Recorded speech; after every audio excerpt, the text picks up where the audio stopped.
বাঙালির 12 মাসের 13 পার্বণ। রথের রশ্মিতে হাত দিতে না দিতেই শ্রাবণে বাবার মাথায় জল ঢালতে যাওয়া, আর তারপরে ভাদ্রের ঠিক মাঝামাঝি আসতেই বেজে ওঠে শরৎকালের একটা আগমনের ছোঁয়া। আর তার আগে আমরা সবাই জানি আমাদের ভাদ্র মাসের শেষের দিকে বাবা বিশ্বকর্মার একটা পুজোর প্রস্তুতি। তাই সব জায়গায় চলছে, কুমোরটুলি থেকে শুরু করে সব জায়গায় মৃৎশিল্পীরা তাদের খড়ের বান্ডিল বাগিয়ে দড়ি দিয়ে বান্ড করে তৈরি করে চলেছে বিশ্বকর্মার প্রতিমা।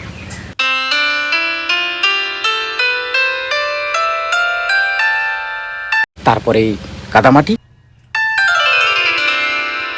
আর তারপরে রং তুলি,